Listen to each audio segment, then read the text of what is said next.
Apple's war on white men. This war is several years old and being fought on many fronts. I won't be able to cover all aspects of Apple's extensive racism and sexism today, so let's focus on a single battlefront. Apple has erased almost all white men from its marketing material. Why? Apple is doing something extremely sinister. It has a policy to erase a specific race and gender from its marketing material. This is racist. This is illegal. Let's organise a march. Oh wait, it's white men. They don't count, right? You can't be racist or sexist towards them. What the fuck have white men ever done for the world? Yes, Apple has been deliberately omitting white men from its marketing material for a while now. You see it at keynotes and on their website. Apart from people who look feeble or stupid, and apart from far left rich white celebrities like Bono from U2, white men have been erased. They did use a white dude falling into a pool at a recent keynote, because non-whites can't be seen to do stupid things. If I were non-white, I'd find this all extremely patronising, but I digress. You'd think Apple was a company based out of Namibia, not Northern California, or a company that exists after some virus wiped out the white male population of the USA. Sure, you may notice one or two exceptions, but this is definitely a decision that's been made to erase a race and gender from its keynotes, website and marketing. But when it's done to white men, it's not racist, is it? White men are an evil cancer on the world. The sooner we can kill all white men, as many leftists have said, supposedly in jest, the sooner the world can be pure, and we can move on to the next group that must be killed. Making this sort of decision against any other race or gender would be seen as grossly racist and sexist. But here comes the double standard. When it's white men, some people think that doesn't count. Those people are racists and sexists who don't understand what a principle is. They're basically Nazis or the KKK. People that hate based on race. The target race isn't what matters. Hate based on race is. Apple thinks it's a good idea to erase white men from its marketing material. How did they allow such a sinister, racist and sexist move to be made within a company founded by white men, where white men do the majority of the important work? How did this self-loathing take root at the world's largest company? To gauge the extent of the problem, let's start with the iPhone X website. Follow along at home if you like. Scrolling down, this is correct at the time of recording. Female hand, black dude on BMX, black chick, whitish chick, Asian chick, Asian chick, Asian chick, white chick, probably rich white leftist dudes in a band, woman's hand. Okay, on to iPhone XR. Asian dude, black dude on BMX, black chick, Asian chick, black chick, white chick, black chick, Asian chick. And Mac, you have an old white dude with very bad eyesight. I guess this is to counter ageism and because, non-white people don't age or have bad eyesight. Non-white people are only young, strong and virile. Scrolling down, white girl, brownish boy, black chick, black dude, Asian dude, white chick. I'd love to see recordings of the meetings where they decided to erase white dudes. How did the conversation go down? Did anybody dare push back? I doubt it, for reasons I'll cover later. There's only one thing for it. Entirely removing all white men from all advertising. But what about our rich white male friends and bands? Not them. All the other white men. Let's do it. Wow. Look at how not racist and sexist we're gonna look by being racist and sexist against white men. Guys, we're so woke. We're the good guys, right? Seriously, is Apple a company that exists in some bizarre republic somewhere that is only populated with black and Asian chicks, with a handful of black and Asian dudes on the side in order to give them babies? And I'm sure this sounds great to those dudes, but again I digress. In Apple world, will white dudes be banished to the dungeon to do all the actual work while everyone else poses for photos up in the sunshine? An untouchable slave class, you might say. The Dalits of the Republic of Apple. What thought process gave birth to this grotesque picture? And let me get this on record now. I have no problem having diverse models used for Apple's marketing. Indeed, I welcome it and think it should reflect the society we live in. It's not about the diversity. It's not the diversity I find totally unacceptable, it's the erasure of a specific race and gender. Aren't the left supposed to be about inclusion and diversity? This is the 1984 doublethink of the far left who now run Apple and most of Silicon Valley. Inclusion means excluding white men. Diversity means uniformity of thought. James Damore at Google questioned this very eloquently in a well-researched, scientifically correct paper.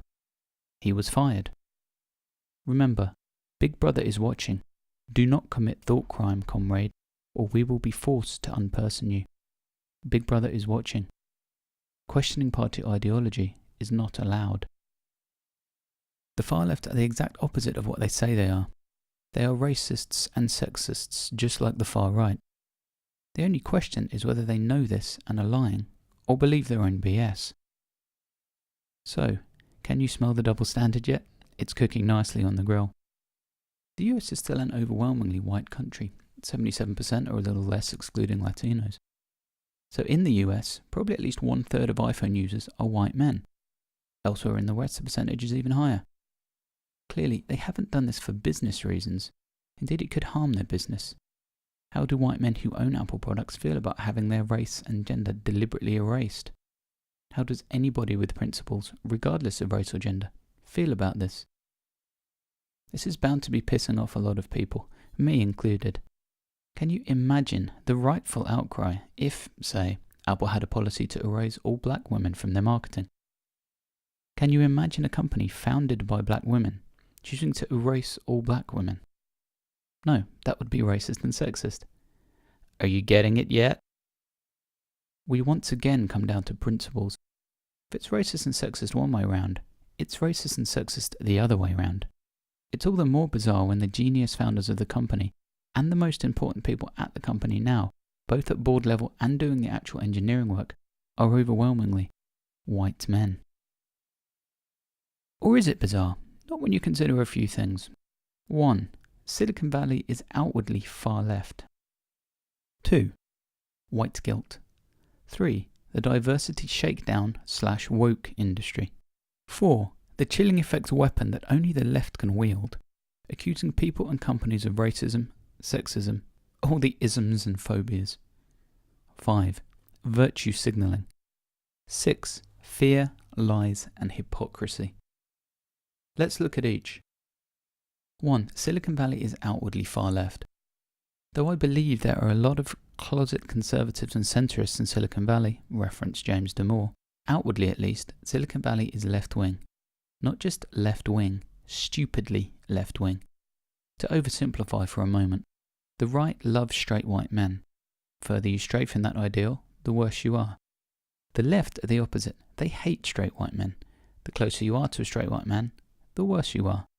Of course, both positions are ridiculous, and this is a huge simplification, but it fits Apple's actions. Apple must hate straight white men, even if they mostly are straight white men. 2. White guilt. Many white, especially rich leftists, have crippling white guilt. They have the impression that white people have done a lot of bad stuff, and because they're white, they're somehow responsible. This is flawed for at least 2 reasons. Firstly, you're not responsible for what other people did, not even your immediate family. You're certainly not responsible for what a small percentage of other people did of the same race a long time ago. Second, white men have contributed far more than any other group to human progress. Nobody should feel guilty about what other people of their race have done, including white people.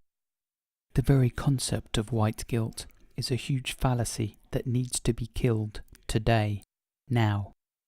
If you're white and guilty, stop the guilt, now. 3. The diversity shakedown/woke industry. And 4. The chilling effect need to be taken together. So what is the diversity shakedown industry? It works like this. Somebody, you can research this yourself, who studied women's studies at university, goes to a company. They say there need to be more women of colour on the board of directors. They then, coincidentally, have some diversity services to offer the company at a high price.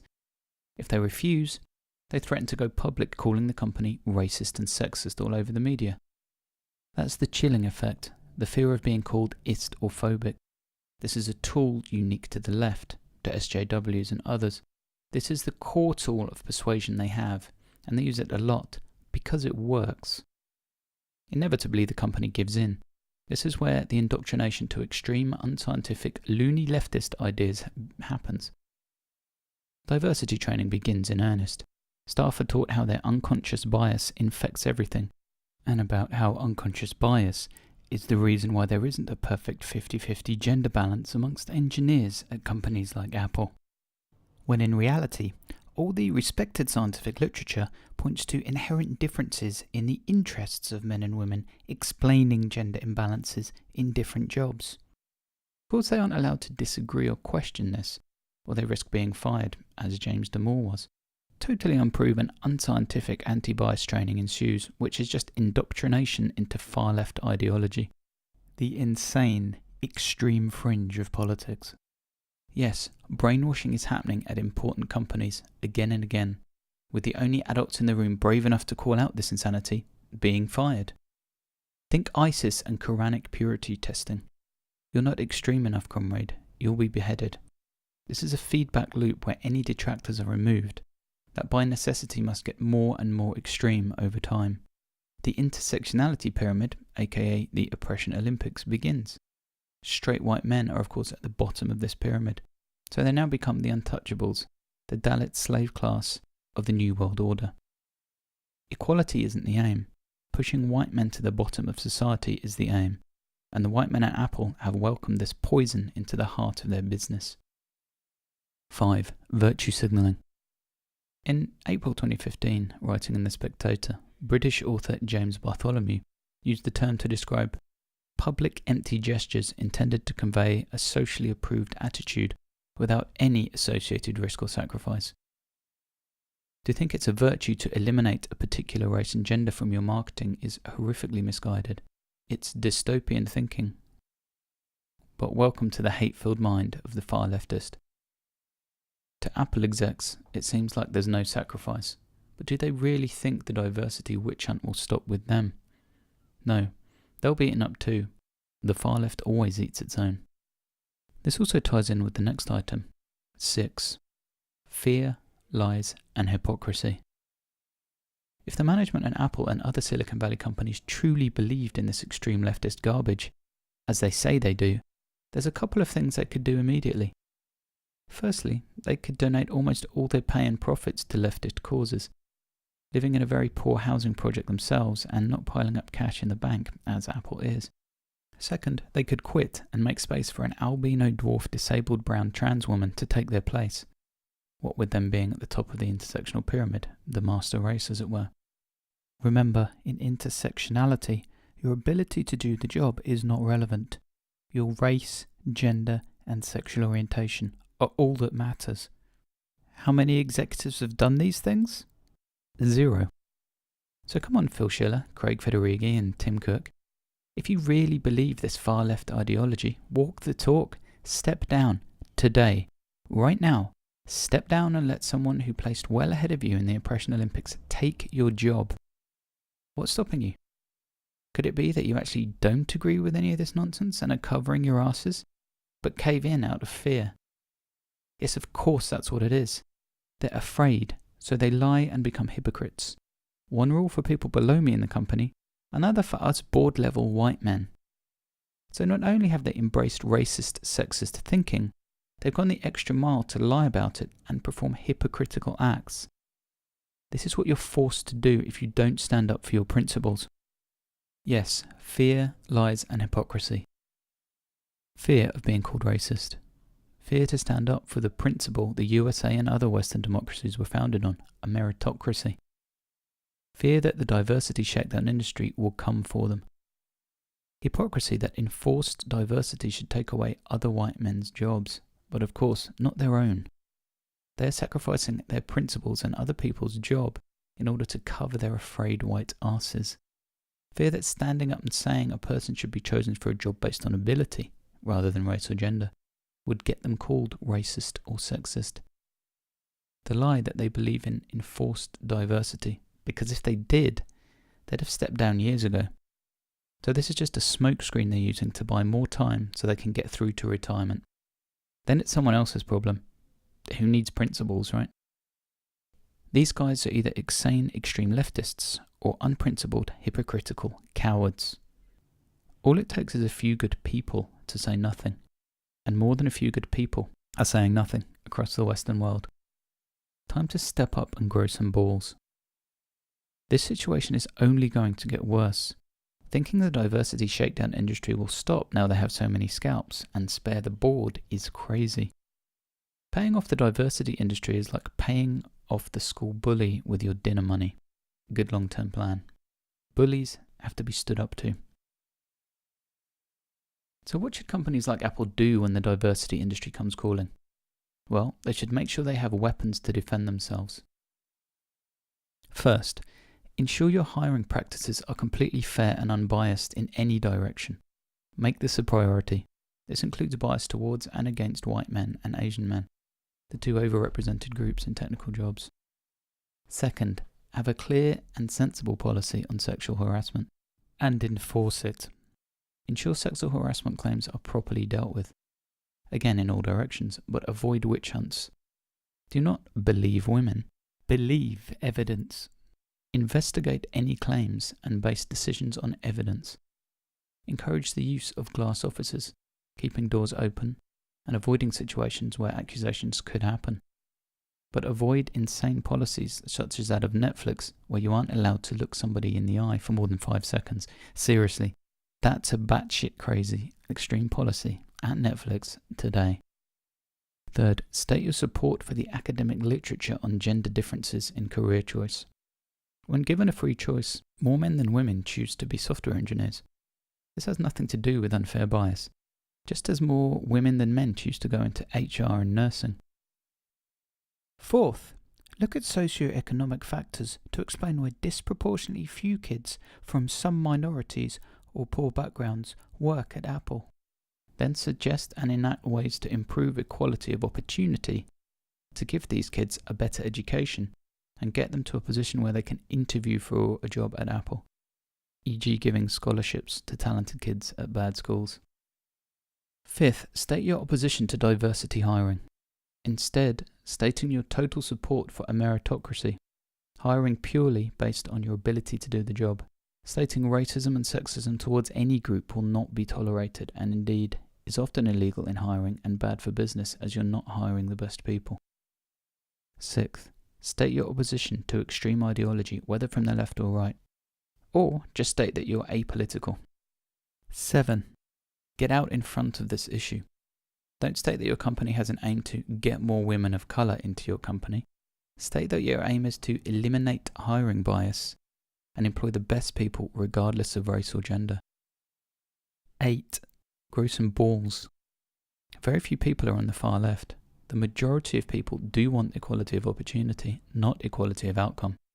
Most people are sensible on this. The fear of being unfairly called ist or phobic must stop crippling people in positions of power. Be confident that your principles are good and can weather the storm. If you don't tell this story, if you don't own reality, extreme leftists will come in shouting racist and sexist and explain the situation using their own batshit crazy unscientific ideology. Far better explanations for why so many white and Asian men work at Apple, founded in reality, exist. You should proactively use these explanations. If you don't, others will use lies instead. If companies don't fight back, this road leads to a dystopian, racist, sexist world where impure thoughts, or just being a white man, is a crime in and of itself. The fight back must start now. Come on, Apple and Silicon Valley. Grow some fucking balls.